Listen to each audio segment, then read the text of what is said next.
Hi friend, welcome to my YouTube channel. आज हम इस वीडियो में बात करेंगे 30/12/2024 में जो कि आप लोग का आरआरबी टेक्नीशियन का पेपर सेकंड शिफ्ट में हुआ है, उसका हम क्वेश्चन का डिस्कशन करेंगे। फ्रेंड, ये मेरा सेट नंबर 22 है और आरआरबी टेक्नीशियन ग्रेड थर्ड में पूरा 23 सेट हुए हैं। तो एक करके सारे सेट का सोल्यूशन इस चैनल पर आएगा, तो आप इस चैनल को सब्सक्राइब कर दीजिएगा। और आप लोग का एग्जाम जो कि 5 से 9 मार्च के बीच में है, तो उससे पहले सारे सेट का सोल्यूशन इस चैनल पर चलेगा, तो आप इस चैनल को सब्सक्राइब कर दीजिएगा। अब देखिए, जिन स्टूडेंट को पीडीएफ चाहिए तो मेरे टेलीग्राम चैनल को ज्वाइन कर लीजिएगा। वीडियो का डिस्क्रिप्शन बॉक्स में लिंक डाला गया है। अब देखिए, आप लोग का जो कि मैथ आएगा ना बच्चे, वो आपका 25 नंबर का आएगा। रीजनिंग भी आपका 25 नंबर का आएगा। साइंस आपका 40 नंबर का आएगा। और जी के प्लस करंट अफेयर बच्चे आपका 10 नंबर का आएगा। पूरा आपका 100 नंबर का पेपर होगा और 90 मिनट का समय दिया जाएगा। तो टेक्नीशियन में एक पेपर होता है, तो इसलिए कट ऑफ इसका बहुत हाई जाता है। तो आप लोग को रॉ मार्क्स मिनिमम 85 प्लस करना पड़ेगा, तब जाकर के आपका फाइनल सिलेक्शन हो पाएगा। तो आप लोग अच्छे से मतलब स्टडी कीजिए और फुल्ली क्वेश्चन एनसीईआरटी ओरिएंटेड आता है। एनसीईआरटी में जो भी एग्जाम्पल है वही क्वेश्चन पूछे जाते हैं। तो तो आप लोग को एनसीईआरटी को फॉलो कीजिए अच्छे से और आपका पूरा क्वेश्चन बन जाएगा। अब जिनमें स्टूडेंट को पीडीएफ चाहिए तो मेरे टेलीग्राम चैनल को ज्वाइन कर लीजिएगा। अब चलते हैं क्वेश्चन की ओर वन बाय वन। अब देखिए, आज का क्वेश्चन नंबर 1, निम्नलिखित में से कौन सबसे कम अभिक्रियाशील है? अभिक्रियाशील श्रेणी को एकदम याद करके ही आप लोग को जाना है, क्योंकि 1 नंबर आपका टेक्नीशियन में पक्का पूछा ही जाएगा। किसी भी पेपर में आप बैठिएगा तो केमिस्ट्री का एक बहुत इंपॉर्टेंट पार्ट है, इससे क्वेश्चन आपको देखने को मिल ही जाएगा। 99% चांसेस है कि क्वेश्चन आपको देखने को मिल ही जाएगा। तो एक बार आप लोग को पुनः मैं रिवीजन करवा देता हूँ। देखिए, एक एक ट्रिक के सहारे। तो please stop calling me a zebra. I like her. Call me a smart guys. Call me a smart guys. ठीक है बच्चे। अब देखिए बच्चे, पी से आपका पोटेशियम होता है, ठीक है, पोटेशियम।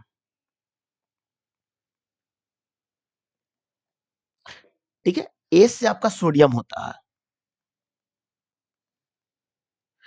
सी से आपका कैल्शियम होता है।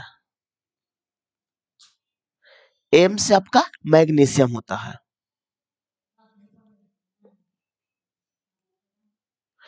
ए से आपका एल्यूमिनियम होता है बच्चे।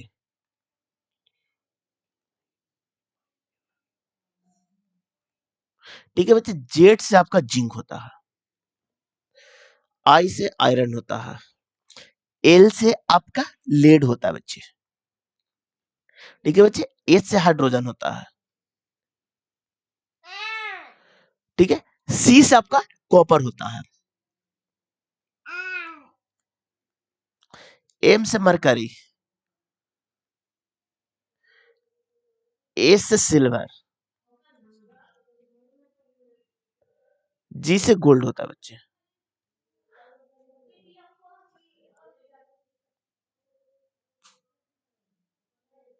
आप देखिए बच्चे, आप देखिए, इसका चेन भी पूछा जाता है तो साइन भी हम बता देते हैं।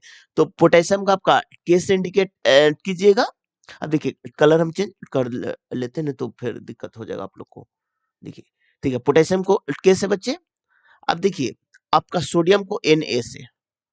ठीक है, कैल्शियम को आपको Ca से, मैग्नीशियम को Mg से, एल्यूमिनियम को Al से। ठीक है, जिंक को Zn से, आयरन को Fe से बच्चे। देखिए, लेड को आप लोग Pb से। क्वेश्चन पूछा जाता है बच्चे, इसका लैटिन नेम प्लबम होता है। देखिए, हाइड्रोजन को H से, और हाइड्रोजन एक अधातु तत्व है, अधातु है, ये भी क्वेश्चन आप लोग से पूछा गया है। अब देखिए, कॉपर का आपका Cu से। अब देखिए, मरकरी का आपका Hg से, सिल्वर का आपका Ag से। ठीक है, गोल्ड का आपका Au से। इतना रिएक्टिविटी सीरीज है, आप लोग एकदम ध्यान में रखिएगा, क्वेश्चन पूछा ही जाएगा। ठीक है, और रोज देख भी रहे होंगे कि क्वेश्चन आ रहा है। अब देखिए बच्चे, एक और इसमें इंपॉर्टेंट पार्ट है। देखिए बच्चे, तीनों आप लोग का है ना, जो कि पोटेशियम, सोडियम, कैल्शियम, ये आपका ठंडे जल के साथ अभिक्रिया करता है, यानी कि कोल्ड वाटर के साथ, कोल्ड वाटर के साथ। ठीक है, आपका जो कि मैग्नीशियम है ना बच्चे, वो आपका हॉट वाटर के साथ, कोल्ड के बाद क्या होता है तो हॉट वाटर। और ये एल्युमिनियम, जिंक और आयरन, ये आपका स्ट्रीम के साथ, यानी कि भाप के साथ क्रिया करता है, भाप के साथ। ठीक है, अब देखिए बच्चे, एक एक टाइप का और क्वेश्चन आप लोग से पूछे जाते हैं, इससे रिएक्टिविटी सीरीज को याद करना कितना इंपॉर्टेंट है, मतलब जितना टाइप के क्वेश्चन पूछा जाएगा ना, सारे टाइप मैं आप लोग को बता दूंगा। ये देखिए, ये जो 5 गो है ना बच्चे, जैसे आपका potassium, sodium, calcium, magnesium, aluminium, ये आपका विद्युत अपघटनी होता है। 1 2 3 4 5, हाँ, विद्युत अपघटनी, विद्युत अपघटनी। ठीक है बच्चे, ठीक है। और ये 4 गो होता है ना, एक कार्बन विधि से अलग किया जाता है, जैसे जिंक, आपका आयरन, लेड और हाइड्रोजन, ये आपको कार्बन विधि से अलग किया जाता है, कार्बन विधि से अलग किया जाता है। ये भी क्वेश्चन आप लोग से पूछा जाता है, कार्बन विधि से अलग किया जाता है, किया जाता है। ठीक है बच्चे, अब देखिए बच्चे, आपको जो कि सिल्वर और गोल्ड, ये पृथ्वी पर स्वतंत्र रूप से पाया जाता है, यानी कि ये रिएक्शन ही नहीं करता, बहुत कम रिएक्टिव होता है बच्चे। तो क्वेश्चन ये भी पूछा जाता है कि पृथ्वी पर कौन सा एलिमेंट है जो कि मुक्त अवस्था में पाया जाता है, तो आपका सोना, चांदी, प्लेटिनम। ठीक है, तो ये आपका पृथ्वी पृथ्वी पर स्वतंत्र रूप से पाया जाता है। तो आपका जब भी रिएक्टिविटी सीरीज का क्वेश्चन आएगा, तो इससे बाहर आपसे क्वेश्चन पूछा ही नहीं जाएगा। तो देखिए बच्चे, अभी ये क्या क्वेश्चन पूछा गया है, इस पर फोकस आप लोग कीजिए। तो देखिए क्या बोला, निम्नलिखित में कौन सा सबसे कम अभिक्रियाशील है, तो सबसे ज्यादा आपका पोटेशियम होता है, तो पोटेशियम का के होता है बच्चे, तो पोटेशियम का के, ये तो पहला नंबर पर होता है। फिर आपका सोडियम होता है, जिसका आपका Na से इंडिकेट करते हैं बच्चे, ये आपका दूसरा नंबर पर होता है बच्चे। फिर आपका कैल्शियम होता है, जिसे Ca से इंडिकेट करते हैं, ये आपका तीसरा नंबर पर होता है बच्चे। फिर आपका मैग्नीशियम होता है बच्चे, जिसे Mg से इंडिकेट करते हैं, ये आपका चौथा नंबर पर होता है। तो कम अभिक्रियाशील कौन है, तो ये चौथा नंबर वाला, जो कि आपका मैग्नीशियम, जो कि ऑप्शन नंबर आपका 1 में है। रिएक्टिविटी सीरीज हम याद करके ही जाइएगा, आप किसी भी पेपर में बैठ जाइएगा, एक क्वेश्चन आपको देखने को मिल ही जाएगा, चाहे आप एलपी का पेपर में बैठ जाइए, आरआरबी जेई बैठ जाइए, टेक्नीशियन में तो कंफर्म है, एक क्वेश्चन आएगा ही आएगा। चलिए नेक्स्ट क्वेश्चन की ओर। अब देखिए बच्चिए, कुछ बहुकोशिकीय जीवों में परिपक्व होने पर शरीर छोटे टुकड़े में विभक्त हो जाता है, और प्रत्येक टुकड़े को नए जीव में विकसित हो जाता है। इसे क्या कहते थे, इसे फर्मेंटेशन यानी कि खंडन कहते हैं। और ये भी टॉपिक टॉपिक बहुत इंपॉर्टेंट है, सेक्सुअल रिप्रोडक्शन। एक क्वेश्चन इससे भी आपको देखने को मिलेगा, क्योंकि हर शिफ्ट में देखने को मिल रहा है। अब देखिए, कुछ इंपॉर्टेंट एग्जाम्पल आप लोग को मैं रिविजन करवा देता हूँ। अब देखिए बच्चे, अलैंगिक जनन, सेक्सुअल रिप्रोडक्शन, अलैंगिक जनन। अब देखिए, इसमें आपका सबसे पहले आपका विखंडन, यानी कि फ्यूजन, विखंडन, इसको 2 पार्ट में बांटा गया है बच्चे। एक आपका बाइनरी फ्यूजन, यानी कि द्विव विखंडन, द्विव विखंडन, सिर्फ आपको एग्जांपल ध्यान में रखना, और जो एग्जांपल मैं बताऊंगा वही ध्यान में रखना, क्योंकि एनसीईआरटी में भी इतना ही एग्जांपल दिया गया है। अब देखिए, द्विव विखंडन में आपका अमीबा और एक आपका लिस्मानिया आता है। इसका 2 एग्जांपल ध्यान में रखना, एक आपका अमीबा, एक आपका लिस्मानिया, लिस्मानिया। अब देखिए बच्चे, एक आपका आपका बहुखंडन आता है बच्चे, बहुखंडन, बहुखंडन, इसका एक ही एग्जांपल ध्यान में रखना है, वो कौन है, तो प्लाज्मोडियम है, प्लाज्मोडियम, प्लाज्मोडियम। ठीक है, अब देखिए बच्चे, ठीक है, जो एग्जांपल मैं बता रहा हूं क्वेश्चन वहीं से पूछा जाएगा। अब देखिए, एक आपका बडिंग होता है, जिसे मुकुलन कहते हैं, मुकुलन। इसका 2 एग्जांपल आप लोग को ध्यान में रखना है बच्चे। अरे, एक आपका खमीर, जिसे ईस्ट कहते हैं, खमीर। ठीक है, और एक एग्जांपल आपका और है बच्चे, हाइड्रा, हाइड्रा। ठीक है, और एक आपका पुनः जनन होता है, एक आपका आपका पुंजनन होता है बच्चे, पुंजनन। ठीक है, इसका भी आपका दो एग्जांपल याद रखना है। एक आपका प्लेनेरिया नेरिया, एक आपका हाइड्रा हाइड्रा। अब देखिए, अब बोलेगा कि सर हाइड्रा तो दोनों में आ रहा है, तो हाइड्रा दोनों विधि से जनन करता है बच्चे। ये भी क्वेश्चन आप लोग से पूछा गया है। हाइड्रा आपका मुकुलन से भी करता है और पुंज जनन से भी करता है। एक और है बच्चे, एक एक आपका खंडन होता है, उसका भी एग्जांपल मैं बता देता हूँ। एक खंडन का एक एग्जांपल स्पाइरो गायरा है, स्पाइरो गायरा। सबसे ज्यादा क्वेश्चन स्पाइरो गायरा गायरा से ही पूछा जाता है। अब देखिए, ठीक है, एक आपका बीजाणु समाधान होता है। बीजाणु समाधान, देखिए, एक आपका बीजाणु समाधान, इस बीजाणु समाधान का एक एग्जांपल आप लोग का ध्यान में रखना है, क्या है, राइजोपस है, राइजोपस। ठीक है, अब देखिए एक और है आपका कायिक प्रबंधन, इसका भी एग्जांपल आपको तीन को ध्यान में रखना है। कायिक प्रबंधन, अब देखिए इसका तीन एग्जांपल आप लोग को ध्यान में रखना। एक आपका जड़ होता है, एक आपका तना होता है, और एक आपका पत्ती होता है। तो इतना सारे एग्जांपल एनसीईआरटी में लिखा गया, और क्वेश्चन भी इतने एग्जांपल से आप लोग के पूछे जाएंगे। अब चलते हैं नेक्स्ट क्वेश्चन की ओर। अब देखिए बच्चे, ये आपका सीटिंग अरेंजमेंट का क्वेश्चन है, और आप लोग थोड़ा मतलब सीटिंग अरेंजमेंट पर प्रैक्टिस अच्छे करके जाइएगा, क्योंकि रेलवे में लगभग 4-5 क्वेश्चन हर शिफ्ट में देखने को आपको मिल जाएगा। तो देखिए बच्चे, एक वृत्ताकार मेज के चारों ओर केंद्र को मुक्त करके बैठे हो, तो कितने लोग बैठे हुए हैं? तो देखिए, 1 2 3 4 5 6 7 लोग हैं, तो 7 लोग को आप बना लीजिए। तो 1 2 3 4 5 6 1 7। ठीक है बच्चे, अब देखिए, ई के ठीक बाईं ओर बैठा हुआ है, ई के ठीक बाईं ओर, ई के यहां पर बैठा है, इसके बाईं ओर ए बैठा हुआ है। आगे बढ़िए, ठीक है। ई के दाईं ओर से गिनने पर, ई और क्यू के बीच में 3 व्यक्ति हैं। ई के दाईं ओर से गिनने पर, तो 1 2 3 व्यक्ति, ई और क्यू के बीच में 3 व्यक्ति हैं। कि ई और क्यू के, एक सेकंड बच्चे, ई और क्यू के बीच में 3 व्यक्ति हैं। आगे बढ़िए, बी के दाईं ओर से गिनने पर बी और पी के बीच में एक व्यक्ति है। बी के दाईं ओर से गिनने पर बी और पी के बीच में एक व्यक्ति है बच्चे। तो नहीं मेरे पास बी है, नहीं मेरे पास पी है, तो इसका भी हम होल्ड पर रखेंगे। हम आगे देखेंगे। देखिए बच्चे, इसको हम इंडिकेट कर दिए हैं। आगे बढ़िए, बी के बी के ठीक दाईं ओर बैठा हुआ है, जो कि बी के ठीक दाईं ओर बैठा हुआ है बच्चे। तो बी के दाईं ओर एफ यहां भी हो सकता है, बी के दाईं ओर एफ यहां भी हो सकता है बच्चे। लेकिन देखिए बच्चे, बी और पी के बीच में एक व्यक्ति है, तो बी के दाईं ओर आपका, बी के दाईं ओर,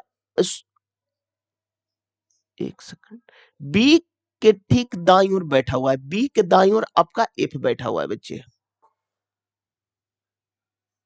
तो देखिए बच्चे, देखिए लैंग्वेज को आपको पकड़ना बहुत जरूरी है बच्चे। क्या बोला गया, बी के ठीक दाईं ओर बैठा हुआ है ना, तो यहां पर देखिए बी और पी के बीच में एक व्यक्ति है। तो बी के दाईं ओर अगर हम एफ को यहां पर रखते हैं बच्चे,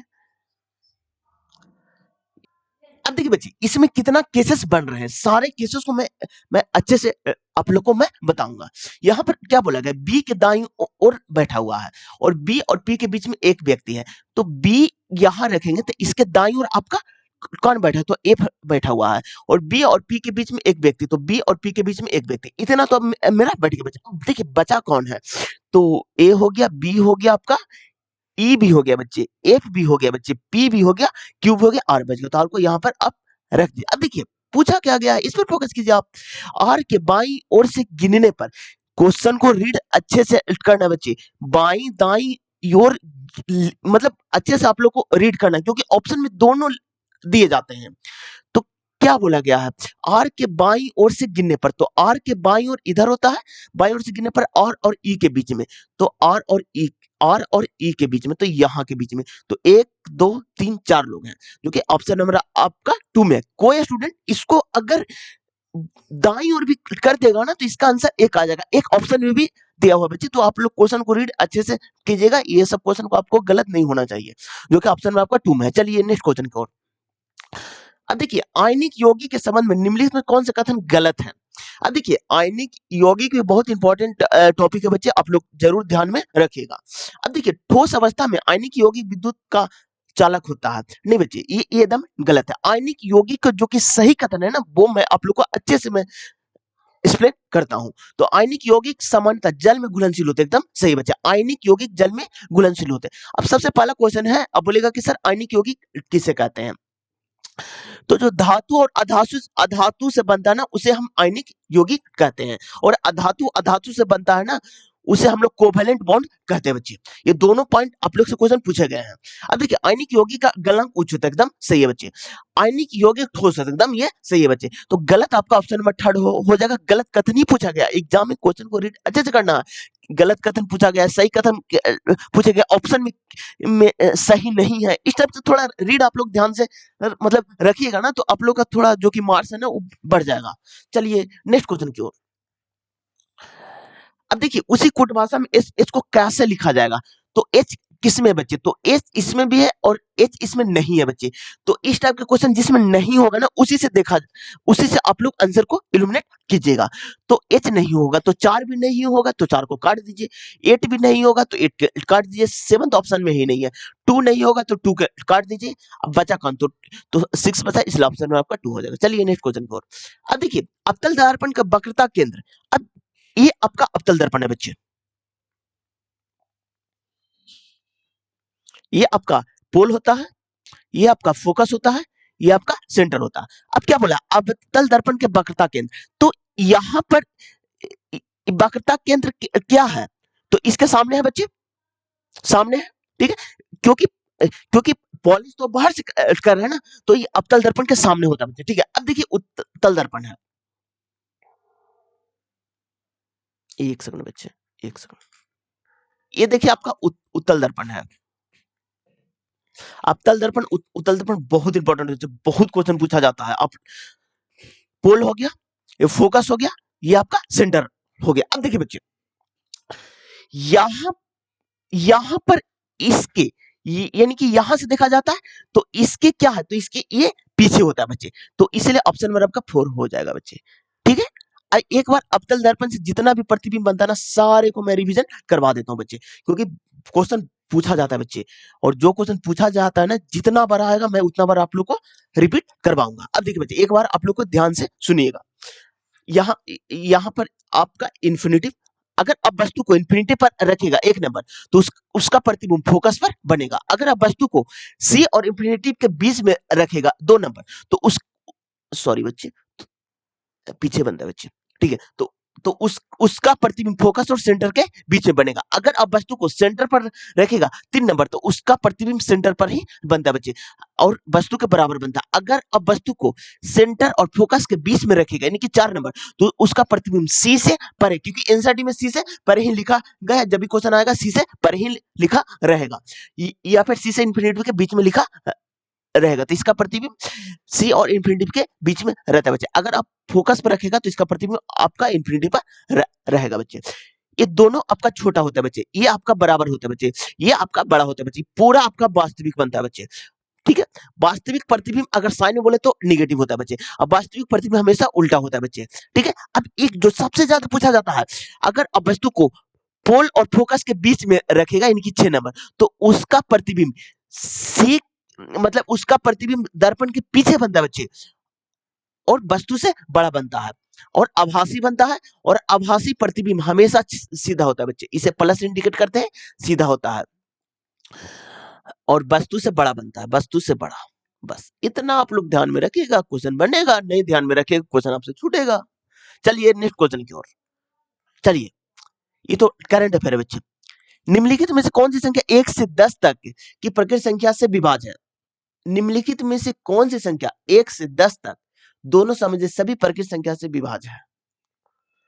अब देखिए बच्चे, इस टाइप के क्वेश्चन हम डील कैसे करेंगे? पहले 1 से 10 तक जितना भी संख्या है ना, प्रकृत संख्या, सबको हम लिखेंगे। तो क्या हो गया? 2 हो गया प्रकृत संख्या ना, तो 3 4 एक भी है बच्चे, 4 5 6 7 8 9 और 10, बस इसी को सिर्फ मल्टीप्लाई करना, कुछ नहीं करना बच्चे। ये भी क्वेश्चन आप लोग का रिपीट किया गया है। तो देखिए बच्चे, अब ऐसा नहीं कि एग्जाम में पूरा मतलब मल्टीप्लाई करने लगी, ऐसा नहीं है बच्चे। अब ऑप्शन को हम एलिमिनेट करेंगे। यहाँ पर नो आ रहा है बच्चे, तो नो का मल्टीपल देख करेंगे तो ए भी है, ये तो नहीं है बच्चे। 814 ए नहीं है, ए भी है बच्चे। अब देखिए यहाँ पर 0 आ रहा है बच्चे, तो ये तो होगा नहीं, तो ऑप्शन नंबर आपका थर्ड हो जाएगा। लेकिन मैं मल्टीप्लाई करके भी आप लोग को बता देता हूँ। अब देखिए एग्जाम में तो बनाएंगे। अब देखिए यहाँ पर तो एग्जाम नहीं है, आप लोग को मेथड भी आना चाहिए। तो यहाँ पर देखिए 3 दूनी 6, 6 चौ 24, ठीक है। 24 पच्चे 120, 120 छक्का 720 और 8 से 56, 56 नमा, 56 और नमा, 9 छक्का 54 5 और 9 पचा 45 5 50, 504, 504 और एगो 0।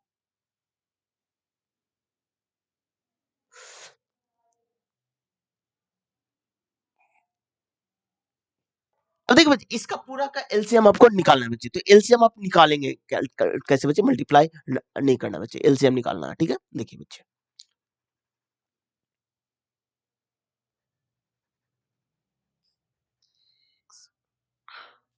तो एलसीएम निकालेंगे ना बच्चे, तो आपका 2520 आएगा बच्चे। तो एलसीएम निकालने से बेहतर है जो मैं मेथड शुरू में बताया था, उसी मेथड से आप लोग डील कीजिएगा।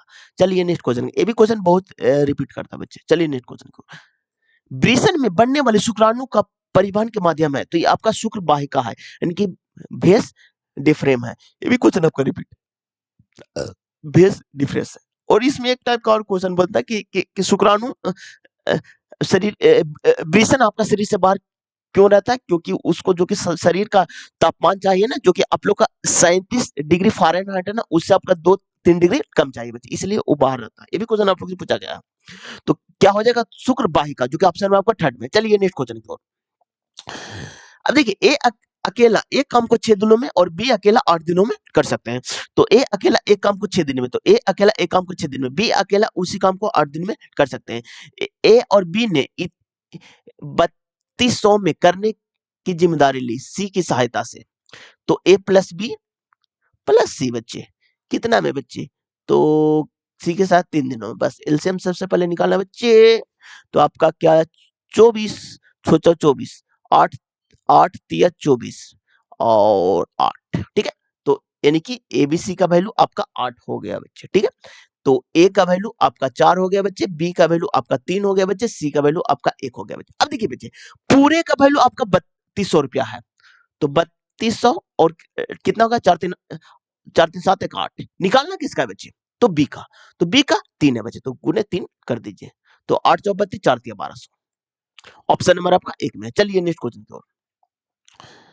ए और बी के बीच एक धनराशि इतना के अनुपात में विभाजित किया जाता है, यदि ए का हिस्सा इतना है तो कुल हिस्सा क्या हो जाएगा। अब देखिए बच्चे, ए और बी और सी के बीच में कुल धनराशि इतना के अनुपात में विभाजित किया जाता है, यदि ए का हिस्सा यानी कि 5 यूनिट का वैल्यू आपका कितना है बच्चे, तो 1500 है, ठीक है। तो 1 यूनिट का वैल्यू कितना हो जाएगा बच्चे, देखिए 1500 बटा 5 निकालना किसको, तो कुल धनराशि, तो कुल कितना आ जाए बच्चे 7 5 12 12 15 27, ठीक है। 5 तिया 15 27 या 81, 81 पर डबल जीरो, ऑप्शन नंबर आपका 2 हो जाएगा। चलिए नेक्स्ट क्वेश्चन की ओर। पदार्थ की द्रवावस्था के संबंध में निम्नलिखित में कौन सा कथन सही है। द्रवों का आयतन तो निश्चित होता है लेकिन आकार निश्चित नहीं होता। अब देखिए बोलेगा कि सर एग्जाम में बैठते हैं तो हमको कंफ्यूजन होता है। अब देखिए बच्चे, एक आप दूध का एग्जांपल ले सकते हैं बच्चे। द्रवों का आयतन तो निश्चित, अगर आप 1 लीटर दूध लाए हैं बच्चे, कहीं भी रख दीजिएगा 1 लीटर ही आपका होगा, लेकिन आकार निश्चित नहीं होता। अगर आप कठो अगर आप कटोरा में रखेगा तो कटोरा का आकार के हो जाएगा, अगर आप डिब्बा में रखेगा डिब्बा का आकार के हो जाएगा, मतलब जो भी बर्तन में रखिएगा ना वही बर्तन में हो जाएगा, लेकिन उसका आयतन तो निश्चित है ना। 1 लीटर आप लाए, 1 ही लीटर आपका होगा बच्चे। तो मतलब एक छोटा सा एग्जांपल है, आप लोग एग्जाम में रीड कर लीजिएगा। तो ये आपका सही है बच्चे। अब देखिए, ठोस पदार्थ की अपेक्षा द्रवों का विसरण की दर अधिक होती है। विसरण के मतलब क्या होता है ना बच्चे, फैलने की गति। अब देखिए ठोस का एग्जांपल जैसे आप घर में जो कि आपका जो कि स्टील वाला बर्तन होगा ना, उसका एग्जांपल ले लीजिए, और द्रव में दूध का एग्जांपल ले लीजिए। तो आपको किसको फैलेगा ज्यादा बच्चे, तो दूध फैलेगा, तो यही बात तो इस क्वेश्चन में पूछा गया है। तो दूध का विसरण दर अधिक होता है, ये भी सही है, इसलिए ऑप्शन आपका 4 हो जाएगा। चलिए एग्जाम में क्या कीजिएगा ना, जो जो एग्जाम्पल मैं बता रहा हूँ ना, एग्जाम में अगर क्वेश्चन आएगा बच्चे, तो एग्जाम्पल को जरूर एक बार दिमाग में रखिएगा। चलिए नेक्स्ट क्वेश्चन की ओर। अब देखिए पादप में निषेचन के बाद अंडाशय विकसित होता है, तो अंडाशय आपका फल बनता है बच्चे, और आपका अंकुर यानी कि बीज आपका अंकुर बनता है बच्चे। बीज अंकुर और अंडाशय फल बनता है, ये क्वेश्चन कल भी पूछा गया था बच्चे। चलिए नेक्स्ट क्वेश्चन की ओर। अब देखिए यदि P का अर्थ है मल्टीप्लाई, Q का अर्थ है डिवाइड, तो विकल्प का आंसर 75 आएगा। तो बस इसी को सोल्व करना बच्चे। 13 हो गया। P का अर्थ क्या है बच्चे, तो मल्टीप्लाई है 5। R का अर्थ क्या है बच्चे, तो R का अर्थ है -2। दो P का अर्थ क्या है बच्चे, मल्टीप्लाई 6। 6। अब देखिए बच्चे P का पुनः है बच्चे, S का क्या है बच्चे, प्लस है बच्चे, S का प्लस है 24, और S का क्या है बच्चे, प्लस है।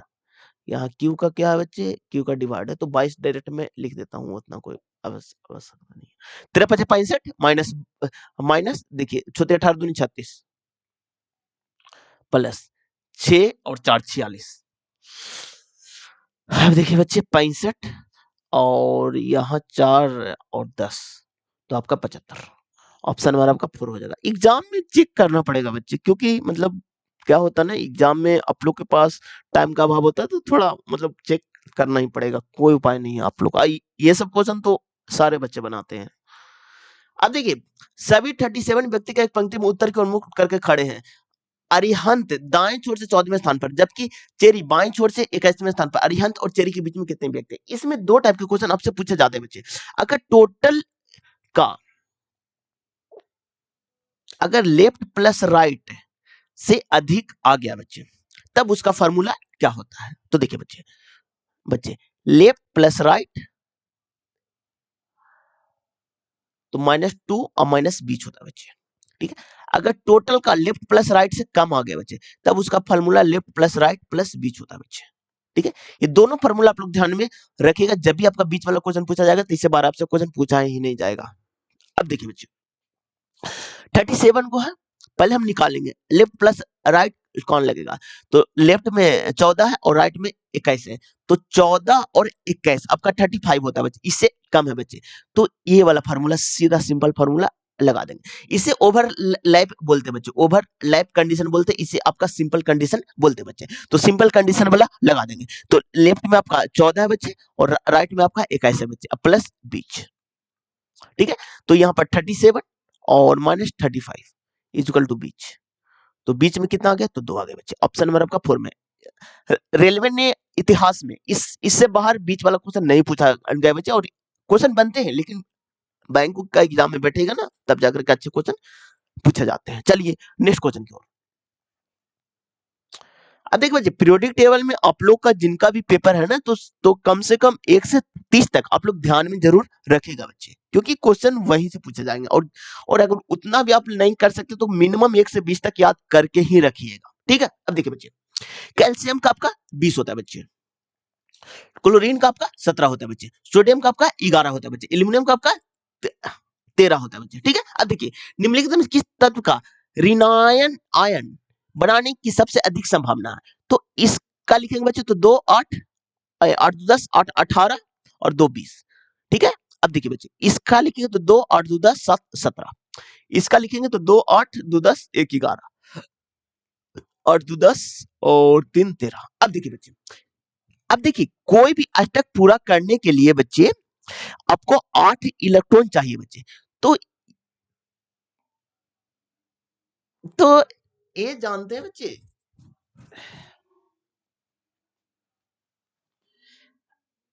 अब देखिए बच्चे ये किसी को दे सकता है बच्चे, तो दे कितना सकता है बच्चे, तो क्लोरीन एक एक माइनस दे सकता है, बाकी सब तो ले सकता है बच्चे। इस सॉरी ये किसी से ले सकता है बच्चे, तो सोडियम का देखिए प्लस हो जाएगा आपका, एल्यूमिनियम का देखिए 3 प्लस हो जाएगा, निगेटिव तो एक ही आया बच्चे। यहाँ पर देखिए कैल्शियम का आपका 2 प्लस हो जाएगा बच्चे, तो निगेटिव तो एक ही आया बच्चे, जो कि इसलिए ऑप्शन नंबर आपका 2 हो जाएगा, ठीक है। अब देखिए इसमें बहुत सारे स्टूडेंट कंफ्यूजन में क्या करते हैं कि क्वेश्चन को गलत ऐड कर देते हैं। ऋणायन आयन जब कोई किसी से लेता है ना तो वो ऋणायन आयन होता है बच्चे, और किसी को देता है ना तो वो धनायन आयन होता है। ये भी आप लोग ध्यान में रखिएगा। चलिए नेक्स्ट क्वेश्चन की ओर। अब देखिए लोहे को जंग से सुरक्षित करने के लिए निम्नलिखित में से किस विधि का उपयोग नहीं किया जाता है? तो गर्म करने से क्या हो जाएगा बच्चे? तो कोई इफेक्ट नहीं पड़ेगा, तो ये वाला आपको नहीं हो जाए। अब देखिए देखिए यस लेपन, इससे भी गैल्वेनाइजेशन से भी हो सकता है बच्चे। जंग से सुरक्षा पेंट करना, इससे भी जंग से सुरक्षा हो सकता है बच्चे। क्रोमियम लेपन, इससे भी जंग का सुरक्षा हो सकता है। तीनों एग्जांपल एनसीईआरटी में लिखा गया है। चलिए नेक्स्ट क्वेश्चन की ओर। ये तो आपका करंट अफेयर है। अब देखिए एक लंबवृत्त बेलन का वक्रपृष्ठ इतना है और उसका आधार का क्षेत्रफल इतना है, तो बेलन का आयतन क्या हो जाएगा? अब बेलन से सारे फार्मूला आप लोगों को मैं रिवीजन करवा देता हूं बच्चे। तो बेलन का वक्रपृष्ठ तो आपका क्या होता है? 2 पाई आर एच होता है। आर एच बेलन का संपूर्ण पृष्ठ तो आपका 2 pi r into r plus h, और बेलन का वॉल्यूम बस पाई आर स्क्वायर एच। बस इतना फार्मूला बेलन से पूछेगा, इससे बार क्या ही आपसे मतलब कि क्वेश्चन नहीं आता बच्चे। तो देखिए बच्चे बेलन का वक्रपृष्ठ का भी फार्मूला पता है 2 पाई आर एच, जो मैथ में दिया रहेगा उसी से कंपैरिजन करना है। तो वक्रपृष्ठ आपका 2 पाई का वैल्यू 22/7 और आर और एच इसका वैल्यू 613 है बच्चे। यहाँ पर देखिए 11 से कटेगा, 11 दूनी 22, 11 पचे 55 और 11 से 66। ये 4 से कटेगा बच्चे 14 14 56। ठीक है। अ, तो यहाँ पर देखिए बच्चे एक सेकंड, और इसके आधार का क्षेत्रफल, वो आधार का क्षेत्रफल इतना दिया हुआ है, तो बेलन का आयतन। अब देखिए बच्चे आधार का क्षेत्रफल, तो आधार का क्षेत्रफल पाई आर स्क्वायर होता है बच्चे। तो 22/7 pi r square is equal to आपका 38.5/10 हो जाएगा। तो ये 11 से काटे 11 दूनी 22, 11 तिया 33, 11 पचे 55। अब सीधे काट दीजिए ना बच्चे, 7 पचे 35, 2 पचे 10। तो आर बराबर आपका क्या हो जाएगा? तो 7/2 हो जाएगा। बस यहाँ पुट कर दीजिए।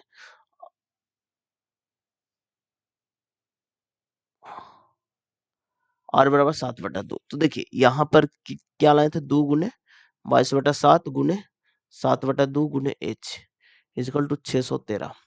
अब देखिए बच्चे 11 दूनी 22, 11 पचे 55, 11 छक 66।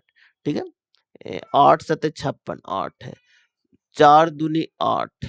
तो एच बराबर 7 दूनी 14 दूनी 28। बस अब बेलन का आयतन पाई आर स्क्वायर एच। बस तो 22/7 आर स्क्वायर 7/2 गुने 7/2 गुने 28। कोई सच्चा 28, इसको काट दीजिए बच्चे।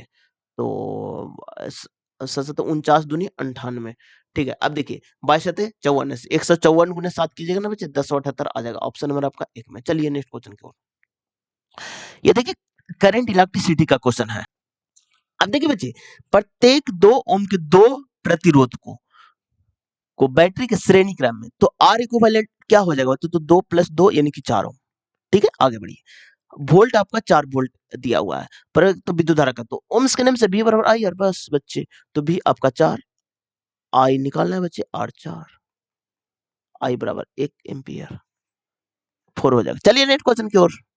दो धनात्मक दो धनात्मक संख्याओं के वर्गों का योग 145 है। यदि उनमें से एक संख्या का वर्गमूल 3 है तो दूसरी संख्या ज्ञात कीजिए। देखिए बच्चे क्या बोला गया है?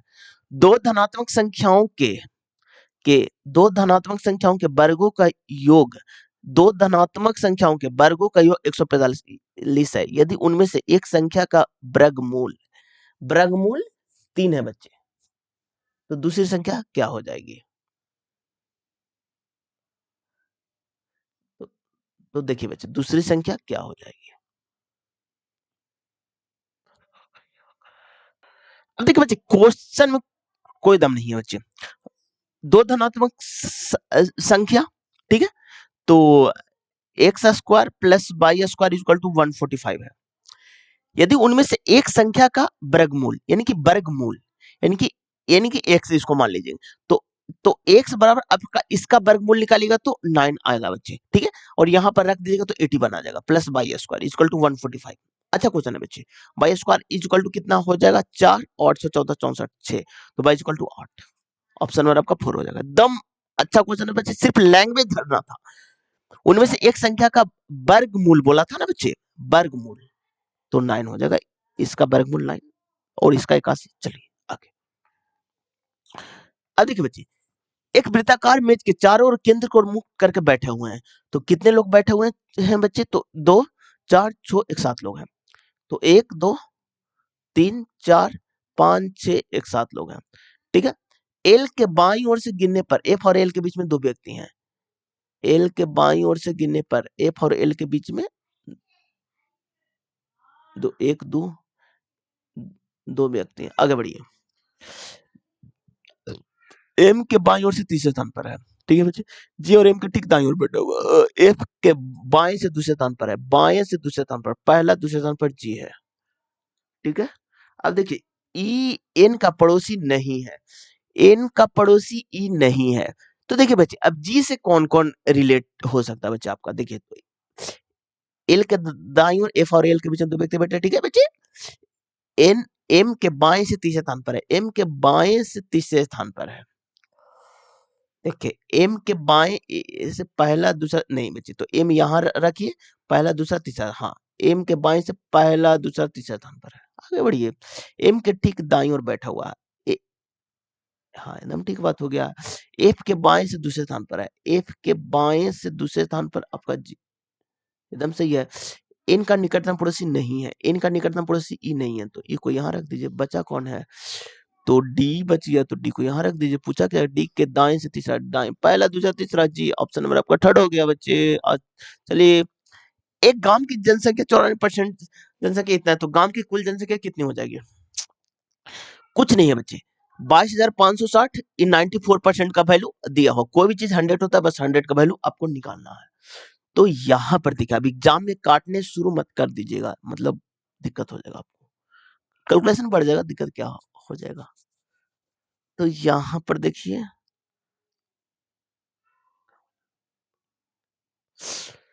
अब देखिए, अब एग्जाम में हम बनाएंगे कैसे बच्चे, तो यहाँ पर देखिए, ये 4 दूनी 8, और रुकिए 1 सेकंड बच्चे, इससे मत कीजिए,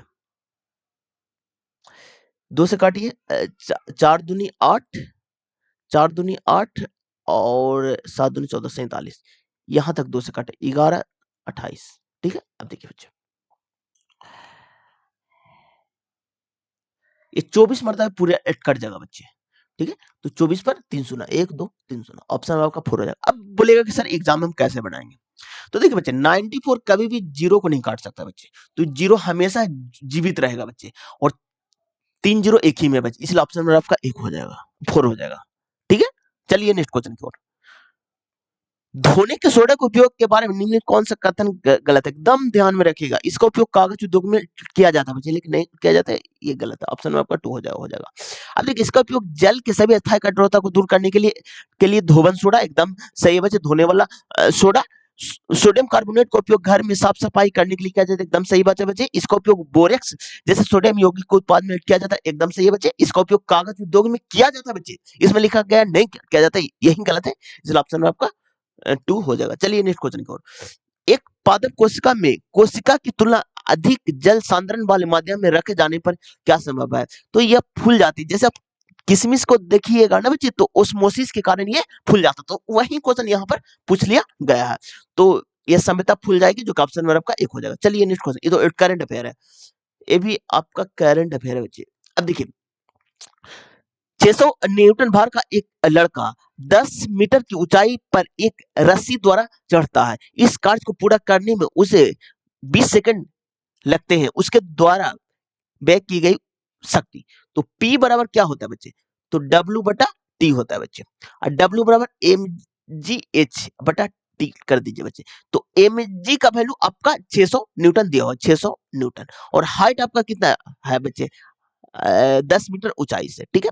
अब देखिए, चढ़ता, इस कार्य को पूरा करने में उसे 20 सेकंड, बस बच्चे 0 0 कैंसिल, यहाँ हो गया 300, और पावर का ए सही मात्रा क्या होता है बच्चे, तो शक्ति को वाट में मापते हैं, 300 वाट, ऑप्शन नंबर आपका थर्ड हो जाएगा। चलिए जब मूत्र नलिका से होते हुए प्रवाहित होता है तो निम्नलिखित कौन सा पदार्थ चयनात्मक रूप से पुनः अवशोषित नहीं होता? तो ये आपका यूरिया होता है, जो कि ऑप्शन नंबर आपका 4 हो जाएगा। चलिए नेक्स्ट क्वेश्चन की ओर। जब कॉपर ऑक्साइड वाले बीकर में तनु HCl विलयन मिलाया जाता है तो निम्नलिखित में क्या प्रभाव पड़ता है? तो कॉपर 2 क्लोराइड नीले हरे रंग का विलयन बनता है बच्चे, जो कि ऑप्शन नंबर आपका 3 हो जाएगा। चलिए नेक्स्ट क्वेश्चन की ओर बच्चे। दिए गए परमाणु द्रव्यमान का प्रयोग करके अमोनिया जो कि NH3 आणविक द्रव्यमान का परिकलन कीजिए। नाइट्रोजन का आणविक द्रव्यमान आपका 14 है, तो यहाँ पर 14 गुने 1 यानी कि 14 हो जाएगा बच्चे। हाइड्रोजन का 1 है बच्चे, तो 1 गुने 3 आपका 3 हो जाएगा, सॉरी 3 हो जाएगा बच्चे। तो जोड़िएगा तो आपका 17 आ जाएगा, 17 mu, पूरा आपका 17 u आ जाएगा, और 17 u ऑप्शन नंबर आपका 3 में। चलिए नेक्स्ट क्वेश्चन करो। निम्नलिखित में से कौन सा सभाज्य संख्या का युग्म है? सभाज्य संख्या किसे कहते हैं बच्चे? जिसका HCF 1 हो बच्चे, उसी को हम लोग सभाज्य संख्या कहते हैं बच्चे। इसका HCF तो आपका कितना आएगा बच्चे? तो 2 चलाएगा बच्चे, ठीक है। इसका HCF देखिए, ये कितना 7, देखिए बच्चे 5 और 9 5 14, और यहाँ पर देखिए 7 से कटेगा बच्चे, 7 से कटेगा ना, तो यानी कि 7 49 490, नहीं ये 7 से कटेगा बच्चे, एकदम कंफर्म। यहाँ पर देखिए बच्चे 963 है, और ये कितना से कटेगा बच्चे? हाँ ये 11 से एंड कट जाएगा बच्चे, इसका 1 होगा बच्चे, क्योंकि देखिए बच्चे 81 है और 16 है, इसका इससे एक किसी से नहीं कटेगा बच्चे, इसलिए इसका HCF 1 हो जाएगा। सभाज्य संख्या उसी कहते हैं जिसका HCF 1 होता है बच्चे, इसलिए ऑप्शन में आपको 4 हो जाएगा। चलिए नेक्स्ट क्वेश्चन की ओर। कोई धनराशि वार्षिक रूप से संयोजित, जब भी संयोजित बोले ना तो आप समझ जाइएगा कि ये आपका चक्रवृद्धि ब्याज है। एक निश्चित ब्याज दर पर 12 वर्षों में स्वयं की दोगुनी हो जाती है, तो कितने वर्ष में यह स्वयं की 8 गुनी हो जाएगी बच्चे? 12 वर्ष में स्वयं की दोगुनी हो जाती है, ठीक है। तो कितने वर्ष में स्वयं की 8 गुनी हो जाती है? तो 8 कैसे लिखते? 2 की पावर 3 लिखते हैं बच्चे, और कितने साल में? तो 12 वर्ष में कितने वर्ष की कितने कितने और वर्षों में यह स्वयं की 8 गुनी हो जाएगी, कितने और वर्षों में, ठीक है। तो यहाँ पर देखिए गुने 12 कीजिएगा ना बच्चे,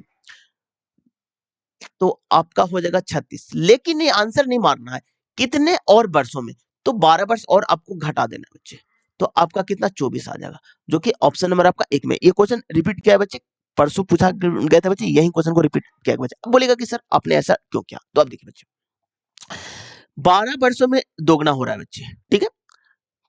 12 वर्षों में देखिए 1 सेकंड, देखिए बच्चे 1 सेकंड बच्चे, 1 से दोगुना 12 वर्ष में हो रहा है बच्चे, दोगुना से 4 गुना 12 वर्ष में हो रहा है बच्चे, 4 गुना से 8 गुना भी 12 वर्ष में हो रहा है, लेकिन क्या बोला कितने और वर्षों में, तो यानी कि स्टार्टिंग मतलब पैसा हमको जोड़ना नहीं है बच्चे, तो 12 12 24 साल, जो कि ऑप्शन नंबर आपका 1 में है। एग्जाम में एकदम रीड अच्छे से कीजिएगा, कितने और वर्षों में, अगर बोल देगा ना तो ये वाला वर्ष हटा दीजिएगा। ये क्वेश्चन आरआरबी टेक्नीशियन में 2 बार पूछा गया बच्चे, और दोनों बार स्टूडेंट ने गलत किए बच्चे, और ये क्वेश्चन जब फर्स्ट बार एग्जाम में बैठते हैं ना तो इतना दिखता नहीं है, तो आप लोग थोड़ा ध्यान में रखिएगा। चलिए नेक्स्ट क्वेश्चन की ओर। अब देखिए, शुक्रवार को लगाए गए पौधों की संख्या तथा शनिवार में लगाए गए पौधे की संख्या का अनुपात क्या हो जाएगा? तो शुक्रवार को लगाए गए पौधों की संख्या, तो शुक्रवार यानी कि फ्राइडे को 12 है बच्चे, और और कौन दिन है? शनिवार, शनिवार यानी कि 10 है बच्चे, बस काट दीजिए 6 5, ऑप्शन में आपका थर्ड हो जाएगा। चलिए नेक्स्ट क्वेश्चन की ओर। किसी पिंड की यांत्रिक ऊर्जा शामिल होती है, तो अब देखिए बच्चे, यांत्रिक ऊर्जा यानी कि मैकेनिकल एनर्जी, मैकेनिकल एनर्जी बराबर potential energy plus kinetic energy होता है, ठीक है, जो कि ऑप्शन नंबर आपका 4 हो जाएगा। चलिए नेक्स्ट क्वेश्चन की ओर। अब देखिए बच्चे, इसका तो एल को कैसे लिखा जाएगा तो एल यहाँ पर भी है बच्चे, और इसमें नहीं है बच्चे, तो इसका भी कूट इसमें नहीं होगा, तो 2 नहीं होगा, 4 नहीं होगा, सॉरी एल इसमें भी है बच्चे ना, तो दोनों में कॉमन कौन है बच्चे? तो 5 5 दोनों में कॉमन है, इसलिए ऑप्शन नंबर आपका 4 हो जाएगा। चलिए नेक्स्ट क्वेश्चन की ओर। एक पिता की आयु उसके बेटे की आयु आयु की 7 गुनी है, अब से 3 वर्ष बाद पिता की आयु उसके बेटे की आयु की 5 गुनी होगी, कितने वर्ष बाद? उनकी संयुक्त आयु आयु 62 वर्ष होगी। अब देखिए बच्चे, आयु वाला भी क्वेश्चन हर शिफ्ट में एक क्वेश्चन देखने को मिल रहा है, तो आप लोग ध्यान में रखिएगा। आयु वाला क्वेश्चन आप लोग कैसे बनाएगा? सबसे पहले आप जो कि प्रेजेंट एज को लिखिएगा, किसका किसका है बच्चे, तो फादर और सन का, यानी कि बाप और बेटे का। एक पिता के उसके बेटे की आयु की 7 गुनी है, ठीक है, बेटे की आयु की 7 गुनी है, ठीक है। आगे बढ़िए बच्चे, आपसे कितने वर्ष बाद बच्चे, आपसे कितने वर्ष बाद पिता क्या है उसके बेटे की आयु की 5 गुनी होगी, यानी कि 1:5 हो जाएगी। कितने वर्ष बाद बच्चे, बस यही क्वेश्चन है बच्चे। तो देखिए बच्चे,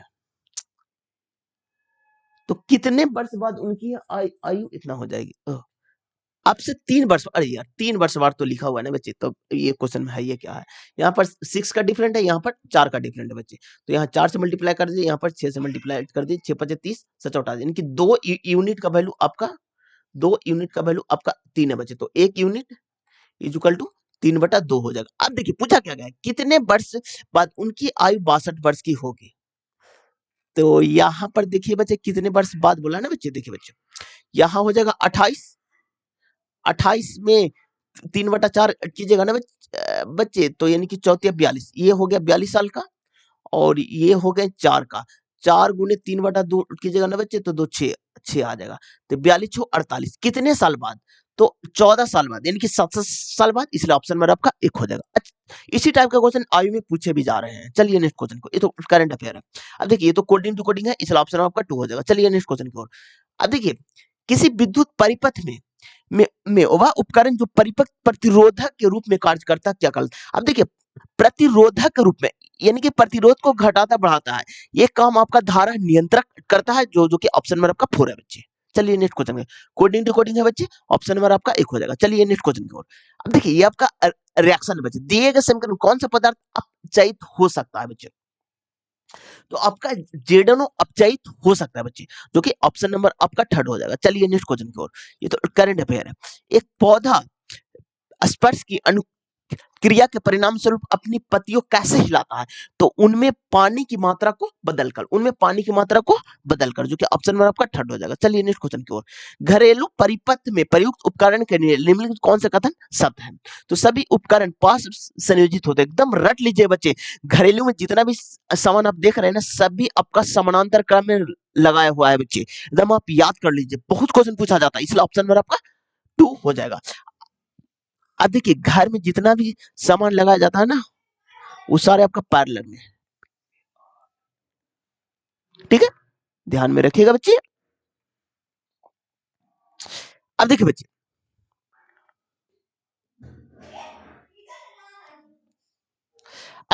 इतना का वैल्यू क्या हो जाएगा, तो 64 है, देखिए 64 है बटा x is equal to x बटा 169, तो x इज इक्वल टू 8 गुने 13, तो 13 ठी 104, ऑप्शन नंबर आपका 1 हो जाएगा। चलिए नेक्स्ट क्वेश्चन करो। किस दर्पण की फोकस दूरी ऋणात्मक होती थी, ये आपका अवतल दर्पण में। अब देखिए दर्पण का जब भी क्वेश्चन आया ना, एक बार चिन्ह प्रपाटी आप लोगों को मैं रिवीजन करवा देता हूँ बच्चे, क्योंकि बहुत क्वेश्चन पूछा जाता है बच्चे। अब देखिए बच्चे,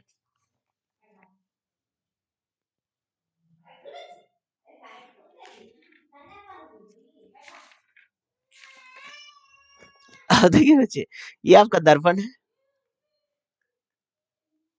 ये आपका अवतल है, इसे ना आपको रटा होना चाहिए बच्चे, ये अवतल को ही अभिसारी कहते हैं बच्चे, अभिसारी, ठीक है, ये आपका उत्तल है बच्चे, इसे हम लोग अपसारी कहते हैं, ठीक है बच्चे। अब देखिए अवतल में आपका फोकस जो कि नेगेटिव होता है बच्चे, उत्तल में आपका पॉजिटिव होता है बच्चे, यू कहीं भी रहे, अवतल लेंस, उत्तल लेंस, अवतल दर्पण, उत्तल दर्पण, कोई मतलब नहीं है, सीधा नेगेटिव होता है, ठीक है। अब देखिए वी में पंगा है बच्चे, अगर आपका अवतल रहेगा ना बच्चे, तब आभासी में प्लस होता है, आभासी में प्लस और वास्तविक में माइनस, ठीक है, और यहाँ पर आपका प्लस होता है बच्चे, ये आपका दर्पण का बच्चे। अब लेंस का भी लगे, अब सॉरी फार्मूला भी आप लोगों को मैं बता देता हूँ। दर्पण formula 1/f is equal to 1/v plus 1/u होता है बच्चे। एक मैग्निफिकेशन से भी क्वेश्चन आता है बच्चे, तो मैग्निफिकेशन बराबर प्रतिबिंब की ऊंचाई बटा वस्तु की ऊंचाई होता है बच्चे, और इसी को -v/u से इंडिकेट करते हैं बच्चे, ठीक है बच्चे। अब देखिए अगर आपका मैग्निफिकेशन का वैल्यू एक से छोटा आ गया बस से, तो प्रतिबिंब आपका छोटा बनेगा। अगर आप आपका मैग्नीफिकेशन का वैल्यू 1 के बराबर आ गया बच्चे, तो प्रतिबिंब आपका बराबर बनेगा बच्चे। अगर आपका मैग्नीफिकेशन का वैल्यू 1 से बड़ा आ गया बच्चे, तो प्रतिबिंब आपका बड़ा बनेगा बच्चे। ये तो आपका दर्पण का हो गया बच्चे, ठीक है। इतना आप लोग ध्यान में रखिएगा बच्चे।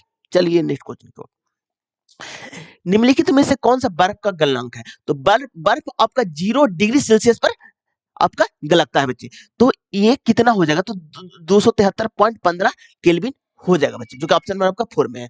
और बर्फ सॉरी पानी आपका वाष्प बनता 100 डिग्री सेल्सियस पर बच्चे, 100 डिग्री सेल्सियस पर। और सेल्सियस के केल्विन में बदलने के लिए बच्चे एक फार्मूला होता है C/5 is equal to F minus 32/9 होता है, is equal to K minus 273/5 होता है बच्चे। ये फार्मूला आप लोग ध्यान में एकदम रखिएगा बच्चे, बहुत क्वेश्चन पूछा जाता है। ऑप्शन नंबर आपका 4 हो जाएगा। चलिए नेक्स्ट क्वेश्चन की ओर, निम्नलिखित में से कौन सा पीएच मान का युग्म में सही है? तो मनुष्यों में दांतों को सड़न मुंह का पीएच 5.5 से कम होता है बच्चे। 5 पीएच सॉरी पीएच आपका कम होगा बच्चे 5.5 से, ठीक है।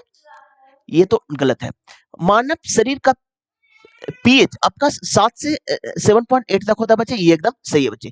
अम्लीय वर्षा का पीएच, अब देखिए बच्चे आपका आपका समझिए कि अगर आपका 0 से 3 तक है ना, तो ये ज्यादा एसिडिक है बच्चे। और 3 से आपका 6.9 तक है ना, तो ये आपका थोड़ा कम एसिडिक है बच्चे। और 7 में है ना, तो आपका न्यूट्रल है बच्चे।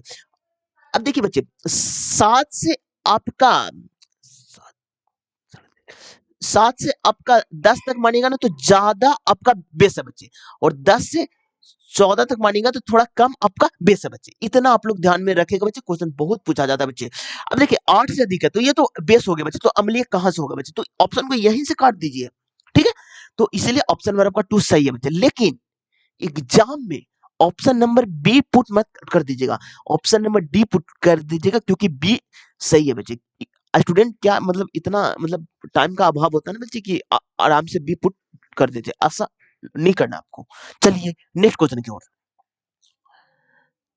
अब देखिए ये आपका सीरीज का क्वेश्चन है, जो कि ऑप्शन नंबर आपका 1 हो जाएगा। चलिए नेक्स्ट क्वेश्चन की ओर, ये आपका कोडिंग डिकोडिंग का है, जो कि ऑप्शन नंबर आपका 2 हो जाएगा। चलिए नेक्स्ट क्वेश्चन की ओर, अब देखिए ये आपका ब्लड रिलेशन का क्वेश्चन है बच्चे। ए का ई से क्या संबंध है? ई से बोला है ना बच्चे, तो ई यहाँ पर है, ए आपका यहाँ पर है। अब देखिए डिवाइड कर क्या है, तो आपका आपका पति है बच्चे, ठीक है। अब देखिए यहाँ पर कोई लड़की है, लड़की के पति हो गई। अब देखिए मल्टीप्लाई का अर्थ क्या है? तो मल्टीप्लाई का अर्थ है बेटा, तो उसके बेटा, तो यानी कि बेटा ही लगेगी, लड़की के पति के बेटा यानी कि बेटा ही लगेगी। अब देखिए माइनस कर क्या बचे? तो आपका पत्नी है बच्चे, तो बेटा की पत्नी आपको बहू लगेगी। अब देखिए प्लस कर क्या है? तो बेटी है, तो उसकी बेटी आपको मतलब कि पोती लगेगी। तो बेटे की बेटी, जो कि ऑप्शन नंबर आपका थर्ड में बच्चे। बहुत अच्छा क्वेश्चन है बच्चे, आप लोग अच्छे से मतलब। और रेलवे में 99% चांसेस है ना कि आपका जब भी आपका रीजनिंग में ब्लड रिलेशन का क्वेश्चन आएगा, तो इसी फॉर्मेट में आएगा बच्चे, 99% चांसेस है। चलिए नेक्स्ट क्वेश्चन। अब देखिए 5 वर्ष के लिए 4% वार्षिक ब्याज के दर पर ऋण पर दी गई इतना की धनराशि का साधारण ब्याज क्या हो जाएगा? साधारण ब्याज पूछा है ना बच्चे, तो देखिए 5,000 हो गया। अब देखिए 5 वर्ष के लिए 4% और बटा 100, डबल जीरो काट दीजिए, 5 भी 50 100 यानी कि 1,000। ऑप्शन नंबर आपका 4 हो जाएगा। चलिए नेक्स्ट क्वेश्चन। अब देखिए तालिका में एक सर्वेक्षण में प्राप्त प्राप्त अलग अलग मापों के जूतों की मांग को दर्शाता है। सर्वेक्षण से प्राप्त किए जा सकने वाले जूतों का बहुलक क्या होगा? अब देखिए बहुलक का क्वेश्चन है बच्चे। अब बहुलक के मतलब क्या होता है ना कि जो सर्वाधिक बार आएगा बच्चे, तो सर्वाधिक बार कौन आ रहा है बच्चे? तो 58 आ रहा है बच्चे। और ये नंबर कौन है? तो नंबर 7 है बच्चे, इसलिए ऑप्शन नंबर आपका थर्ड हो जाएगा। चलिए नेक्स्ट क्वेश्चन की ओर, देखिए बच्चे किसी चुंबकीय क्षेत्र में विद्युत धारावाही चालक द्वारा अनुभव किए जाने वाले बल को अधिकतम होता है जब विद्युत धारा की दिशा और चुंबकीय क्षेत्र की दिशा के बीच का कोण निम्नलिखित में से किसका होता है? तो 90 डिग्री होता है बच्चे, एकदम ये एकदम 90 डिग्री होता है, जो कि ऑप्शन नंबर आपका थर्ड में है। चलिए नेक्स्ट क्वेश्चन की ओर, अब देखिए बच्चे 7 पचे 35, 35 तिया 105, 9 पचे 45 तिया 135, तो 10 पचे 50 तिया 150। ऑप्शन नंबर आपका 4 हो जाएगा। चलिए ये आपका डायरेक्शन का क्वेश्चन है बच्चे। 40 बिंदु ए से चलना आरंभ करती है और दक्षिण की ओर 5 किलोमीटर चलती है। ए से आरंभ करती है उत्तर, दक्षिण की ओर 5 किलोमीटर चलती है। फिर फिर वह एक बार फिर वह एक साथ 2 बार बाईं ओर मुड़ती है और क्रमशः एक बार बाईं ओर मुड़ेगी तो 3 किलोमीटर, अगला बार बाईं ओर मुड़ेगी तो 2 किलोमीटर चलती है। वह अंतिम बार दाईं ओर मुड़ती है और बिंदु बी पर पहुंचने के 3 किलोमीटर बच्चे आगे बढ़िए। बिंदु ए पर दोबारा पहुंचने के लिए उसे कितना दूरी और किस दिशा में?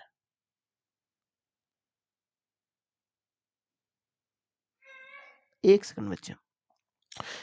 बिंदु ए से चलना आरंभ करते हो दक्षिण की ओर 5 किलोमीटर, ठीक है। फिर वह एक साथ 2 बार दाईं ओर मुड़ती है ना।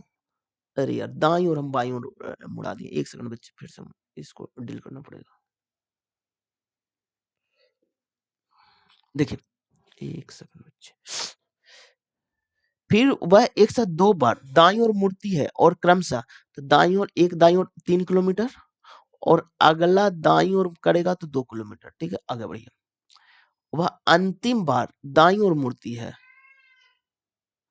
मुड़ते और बिंदु बी पहुंचने के 3 किलोमीटर, तो दाईं ओर पहुंच के 3 किलोमीटर बी पर पहुंच गया, तो ए पर पहुंचेगा उत्तर की ओर 2 किलोमीटर 3 किलोमीटर, जो कि ऑप्शन नंबर आपका एक में। चलिए नेक्स्ट क्वेश्चन की ओर। ये कोडिंग डिकोडिंग का है बच्चे, ऑप्शन नंबर आपका थर्ड हो जाएगा। चलिए नेक्स्ट क्वेश्चन को। निम्न कौन सी एक पूर्ण वर्ग है? तो पूर्ण वर्ग ये तो आप लोग आसानी से निकाल दीजिएगा। 196 ऑप्शन नंबर आपका एक में है। अब देखिए, अनुवर्तन से संबंधित गलत कथन को पहचान करना है। तो देखिए, जलानुवर्तन पानी की ओर संचलन करता है, एकदम सही है बच्चे। गुरुत्वाकर्षण पृथ्वी पर गुरुत्व खिंचाव की प्रक्रिया, सही बात है। रसायनुवर्तन रसायन का संचलन, एकदम सही है बच्चे। अब देखिए, हाइपोट्रोपी का मतलब होता है पानी से डर लगना बच्चे। प्रकाशन का पानी में संचलन, ये क्या शब्द है बच्चे? ये तो गलत है बच्चे, एग्जाम में इसे आप छाट दीजिएगा। चलिए नेक्स्ट क्वेश्चन को। अब देखिए बच्चे, एनसीईआरटी में 4 ही रोग लिखे गए हैं बच्चे, और क्वेश्चन जब भी आएगा 4 रोग से आएगा बच्चे, बस इससे ज्यादा क्या ही पूछेगा आप लोग से। रोग वाला चैप्टर ही हटा दिया, 4 ही रोग है, और जब भी क्वेश्चन पूछा जाएगा ना तो 4 ही रोग से पूछा जाएगा, और ज्यादा रोग भी आप लोग को नहीं पढ़ना। अब देखिए, बोलेगा कि सर कौन कौन रोग है, देखिए एक बार और आप लोग को मैं रिवीजन करवा देता हूँ। अब देखिए, एचआईवी और मस्सा है ना बच्चे,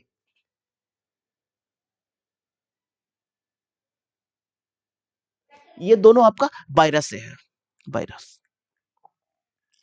और सुजाका और सेफलस, ये आपका बैक्टीरिया जनित रोग है, बैक्टीरिया टीरिया रोग है। बस यही 4 रोग पूछा जाएगा, पेपर आप देख लीजिएगा, इससे बार क्वेश्चन नहीं पूछा जाएगा। अब इसमें पूछा क्या गया है, फैलने वाले वायरल संक्रमण रोग है, वायरल, ये यानी कि वायरस होना चाहिए बच्चे। तो एचआईवी और मस्सा, जो कि ऑप्शन नंबर आपका 4 हो जाएगा। चलिए नेक्स्ट क्वेश्चन को। और एक इंपॉर्टेंट बात है बच्चे, रोग वाला चैप्टर हटा दिया गया, लेकिन ये 4 रोग को आप लोग को हमेशा ध्यान में रखना है, क्वेश्चन हमेशा पूछा जाता है बच्चे। और आरआरबी टेक्नीशियन में लगभग ये चौथा बार ये क्वेश्चन रिपीट हो रहा है बच्चे। चलिए, ये तो करंट अफेयर है। पादप कोशिका में किस कोशिकांग में प्रकाश संश्लेषण होता है? तो ये आपका हरित लागांग में, जो कि क्लोरोप्लास्ट में, जो कि ऑप्शन नंबर आपका एक हो जाएगा बच्चे। चलिए नेक्स्ट क्वेश्चन की ओर बच्चे। क्लोरोप्लास्ट।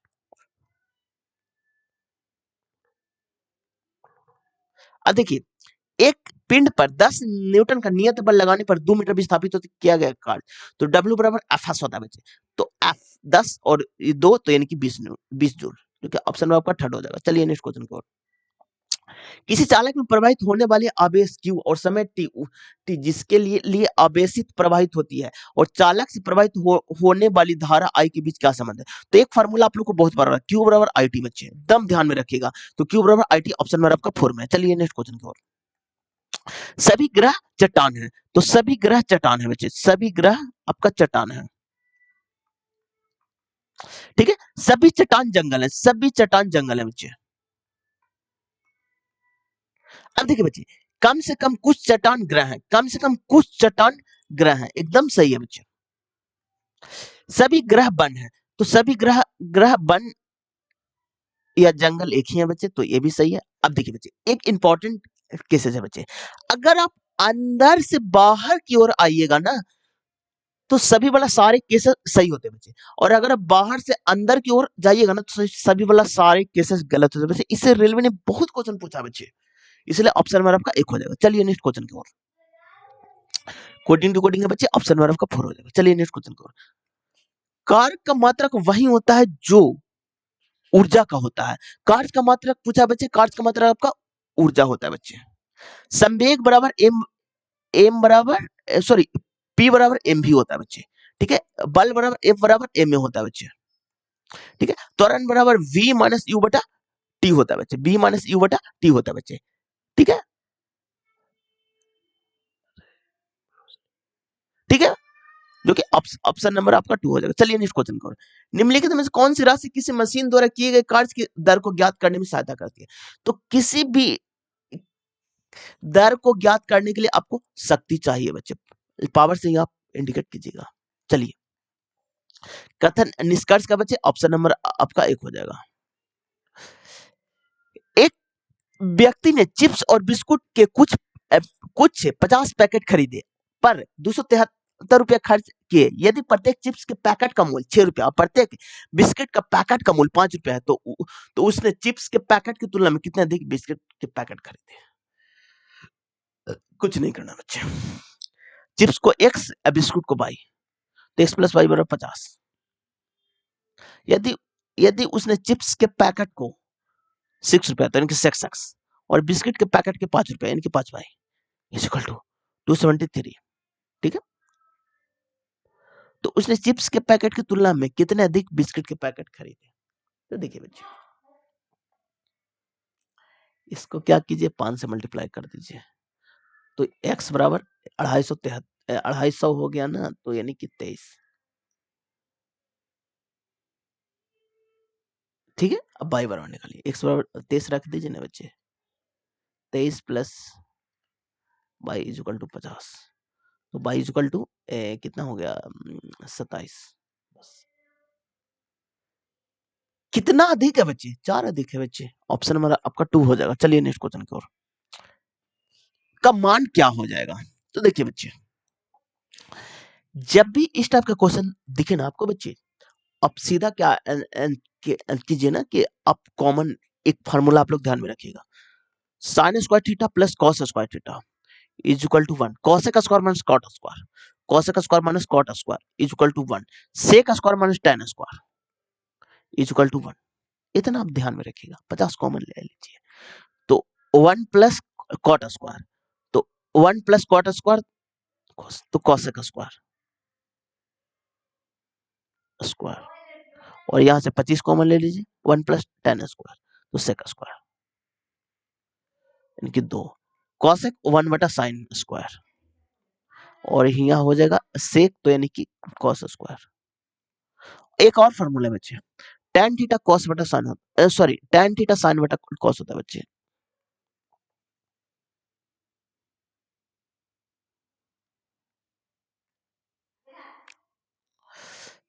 sin बटा cos, tan थीटा बटा cos थीटा, और cot थीटा cos बटा sin होता है। ठीक है, cot थीटा हो जाएगा, ऑप्शन नंबर आपका 2 हो जाएगा। चलिए नेक्स्ट क्वेश्चन, चलिए नेक्स्ट क्वेश्चन की ओर। ये तो करंट अफेयर है बच्चे, करंट अफेयर बच्चे। इतना भुजा वाले घन का आयतन क्या होगा? तो घन का आयतन क्यू होता है बच्चे। तो यहाँ पर देखिए, 6 का 36, x का क्यू कीजिएगा तो x क्यू, y का y क्यू, z का z के पावर 6 आ जाएगा। ऑप्शन नंबर आपका 3rd हो जाएगा। चलिए नेक्स्ट क्वेश्चन की ओर। यदि a का अर्थ है डिवाइड, तो इसको चेंज कर लीजिएगा, ऑप्शन नंबर 4 आ जाएगा। चलिए नेक्स्ट क्वेश्चन की ओर। यदि पी क्यू क्यू आर इस एक समचतुर्भुज इस प्रकार है कि कोण पी आर क्यू बराबर 40 डिग्री है, पी एस क्यू क्यू का मान क्या हो जाएगा? तो चतुर्भुज है बच्चे, क्या तो पी क्यू आर एस, ठीक है, तो P R Q, P R Q, ठीक है, तो पी आर यानी कि इसका वैल्यू आपका 40 डिग्री है बच्चे, ये 90 डिग्री होता है, तो 9 4 13 ये 50 हो जाएगा बच्चे। ठीक है, ठीक है, तो ये 50 तो ये भी 50, ये 40 तो ये भी 40, और ये हो जाएगा 90। पूछा किसका है बच्चे? पी एस क्यू, तो पी एस क्यू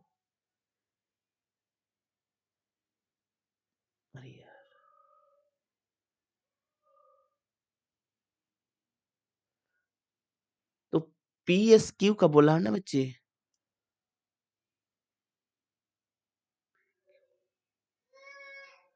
तो 50 आ जाएगा, ऑप्शन नंबर आपका 2 हो जाएगा। चलिए नेक्स्ट क्वेश्चन की ओर। क्लोरीन को शुष्क CaOH का होल ट्वाइस के साथ अभिक्रिया करने पर निम्नलिखित में किस उत्पाद का निर्माण करता है? ये आपका विरंजक चून का निर्माण करता है बच्चे, ऑप्शन नंबर आपका 1 हो जाएगा। चलिए नेक्स्ट क्वेश्चन की ओर। मंजीत द्वारा कारखाने में एक वस्तु का उत्पादन करने की लागत 2000 रुपया थी। उसे शोरूम तक पहुंचाने के लिए कारखाने में उस वस्तु पर आई उत्पादन लागत 10% खर्च करना पड़ता है। उ, उस पर उस पर वस्तु को शोरूम में से उस वस्तु को बेचा तो मंजीत द्वारा वस्तु को उत्पादन परिवहन में आई कुल लागत 15% अधिक थी। मंजीत ने शोरूम में उस वस्तु का किस मूल्य पर बेचा था? अब देखिए बच्चे, मंजीत द्वारा कारखाना में एक वस्तु का उत्पादन में लागत मूल्य इतना 2000 रुपया था। उसे शोरूम तक पहुंचने के लिए कारखाने में उस वस्तु पर आई उत्पादन लागत पर 10% खर्च करना पड़ता है। तो बेचेगा कितना बच्चे? 110 में, 110% में। उसने उस वस्तु को शोरूम से उस वस्तु पर बेचा जो मंजीत द्वारा वस्तु को उत्पादन परिवहन में आई कुल लागत से इतना अधिक था। तो यानी कि वो बेच रहा है ना बच्चे 115% में बस। तो मंजीत ने शोरूम पे उस वस्तु को किस मूल्य पर बेचा? बस 2 4 शून्य 1 2 3 4 शून्य बस। अब देखिए बच्चे, यानी कि 11 गुने 230 बस। 23 से गुना कर दीजिएगा तो 3 5 2 0 यानी कि 2530 ऑप्शन नंबर आपका 1 में। चलिए नेक्स्ट क्वेश्चन। अब देखिए बच्चे, ऑप्शन नंबर आपका 1 हो जाएगा। चलिए नेक्स्ट क्वेश्चन की ओर। जब सोडियम जब सोडियम हाइड्रोक्साइड जल के साथ अभिक्रिया करता है तो निम्नलिखित किस उत्पाद का निर्माण होता है? तो दोनों, जो कि Na प्लस आयन और OH माइनस, जो कि ऑप्शन नंबर आपका 3rd हो जाएगा। चलिए नेक्स्ट क्वेश्चन की ओर। एक रेलगाड़ी की चाल इतना किलोमीटर पर आवर है, 10 मिनट में उसके द्वारा तय की गई कुल दूरी क्या हो जाएगा? तो डिस्टेंस बराबर क्या होता है? स्पीड गुने टाइम होता है बच्चे। डिस्टेंस पूछा गया ना बच्चे, तो स्पीड आपका कितना है बच्चे? तो आपका 90 है। किलोमीटर पर आवर तो उसी में छोड़ देंगे। समय 10 मिनट है, इसको आप घंटा में बदलिएगा बच्चे, तो 60 से आप डिवाइड खाली कर दीजिएगा, 0 0 कैंसिल, 15 छक्का 90, तो इनकी 15 किलोमीटर। ऑप्शन नंबर आपका 4 में। चलिए नेक्स्ट क्वेश्चन की ओर। निम्नलिखित में कौन सा एक कोशिकीय जीव नहीं है? तो एक कोशिकीय जीव का इंसर्ट में 3 ही को एग्जांपल लिखा हुआ है बच्चे। एक पैरामेसियम, एक आपका जीवाणु, एक आपका क्लेमाइडोमस। कवक आपका नहीं है बच्चे, ये आपका बहुखंडन है बच्चे, इसलिए ऑप्शन में आपका 4 हो जाएगा। चलिए नेक्स्ट क्वेश्चन। अब देखिए इसका मान क्या हो जाएगा? तो इसका एलसीएम आपका 14 हो जाएगा, तो इनकी 6 + 4 + 1 माइनस 14 42 और बटा 14 माइनस 31/14, ऑप्शन में आपका 2 हो जाएगा। चलिए नेक्स्ट क्वेश्चन को। खालिस्तान के परिणाम स्वरूप भिन्न प्रकार के अस्थायी ऊतक उत्पन्न होते, तो आपका विभेदीकरण यानी कि डिफरेंटेशन, जो कि ऑप्शन नंबर आपका 3rd हो जाएगा बच्चे। अब देखिए बच्चे, एक किसी कार्य को 4 दिन में पूरा कर सकते हैं, एक किसी कार्य को 4 दिन में पूरा कर सकते हैं, और बी इसे 20 दिन में कर सकते हैं, सी की सहायता से उन्होंने 2 दिन में कार्य को पूरा कर दिया। तो ये प्लस बी प्लस सी की सहायता से 2 दिन में पूरा कर दिया, तो सी अकेला यार कुछ नहीं, एलसीएम निकालिए 20 5 1 10, सी 5 1 6, तो 4 बचा, 4 से डिवाइड कर दीजिए 5 दिन, ऑप्शन नंबर आपका 1 हो जाएगा। चलिए नेक्स्ट क्वेश्चन को। 7 क्रमांक संख्याओं का औसत 33 है, इनमें से सबसे बड़ी संख्या कौन सी है? 7 क्रमांक संख्याओं का औसत 33 है बच्चे। तो देखिए बच्चे, 33 है क्रमांक, इस सातवां, इससे पहले 3 संख्या होगा तो ये क्या 32 हो जाएगा, उससे पहले आपका 31 हो जाएगा, उससे पहले आपका 30 हो जाएगा, इससे ज्यादा 34 हो जाएगा, 35 हो जाएगा और 36 हो जाएगा। सबसे बड़ी संख्या 36 हो जाएगा बच्चे, ऑप्शन नंबर आपका 1 में है। चलिए नेक्स्ट क्वेश्चन की ओर। अब देखिए बच्चे, एक वस्तु का अंकित मूल्य 100 रुपया है, यदि वस्तु को 25% की छूट पर बेचा जाता तो वस्तु का विक्रय मूल्य क्या हो जाएगा? 100 रुपया बच्चे, 25% की छूट पर इनकी 75 में बेचेगा, 75/100 कट गया, इनकी 75, ऑप्शन नंबर आपका 4 हो जाएगा। चलिए नेक्स्ट क्वेश्चन की ओर। सुरेंद्र ने 21 रुपया में 3 केजी आम खरीदा और 50 रुपये 5 केजी आम खरीदा बेचा, 102 रुपया लाभ करने के लिए उसे कितने केजी आम बेचना होगा? तो देखिए बच्चे, कुछ नहीं करना बच्चे,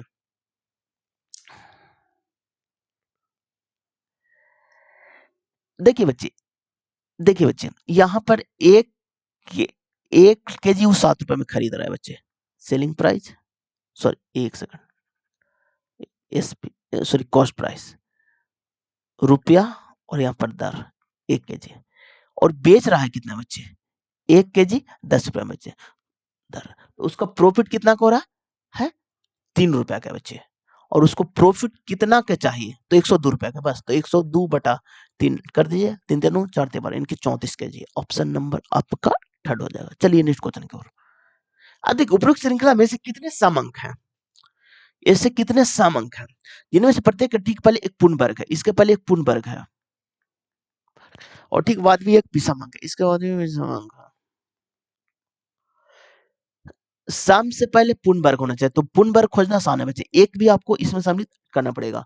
तो 4 पूर्ण वर्ग है, और पूर्ण वर्ग के बाद सम आना चाहिए, फिर विषम आना चाहिए। एक तो यहीं पर मिल गया बच्चे। अब देखिए, 4 पूर्ण वर्ग है, सम नहीं आ रहा है, 1 पूर्ण वर्ग है, ये नहीं आ रहा, 9 पूर्ण वर्ग है, सम नहीं आ रहा है बच्चे, 4 पूर्ण वर्ग है, सम विषम आ रहा है बच्चे। एक यहाँ पर हो गया बच्चे, आगे बढ़िए।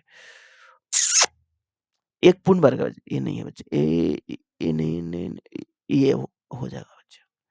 ये पूर्ण वर्ग है बच्चे, ये भी हो जाएगा आपका बच्चे। ये पूर्ण वर्ग है बच्चे, ये भी हो जाएगा। तो 1 2 3 4 5, ऑप्शन नंबर आपका 1 हो जाएगा। चलिए नेक्स्ट क्वेश्चन।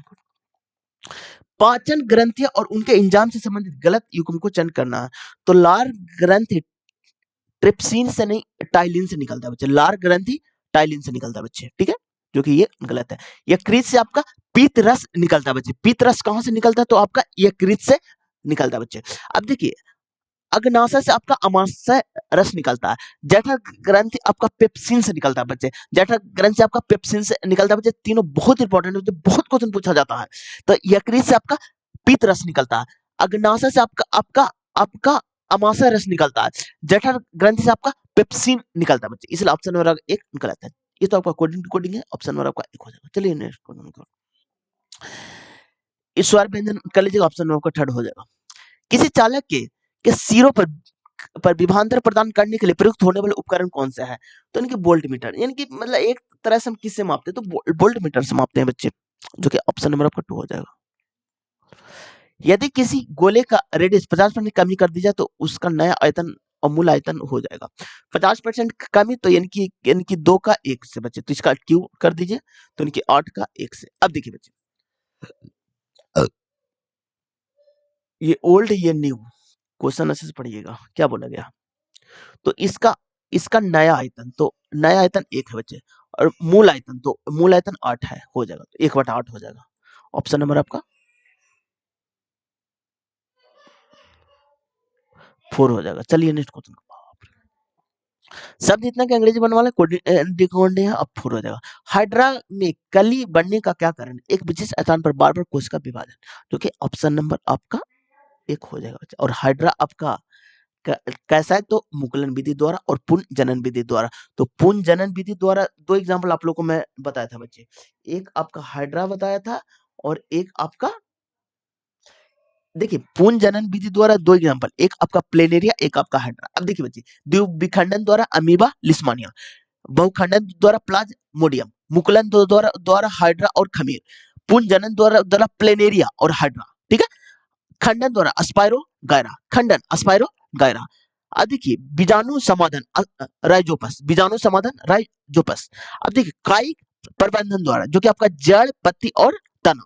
अब देखिए, जड़ से आपका होता है, एक एनसीईआरटी में एग्जांपल है बच्चे, थोड़ा भूल रहे हैं। जड़ से आपका आपका शकरकंद, हाँ, जड़ से आपका शकरकंद। अब देखिए, तना से आपका आलू और अदरक, ठीक है।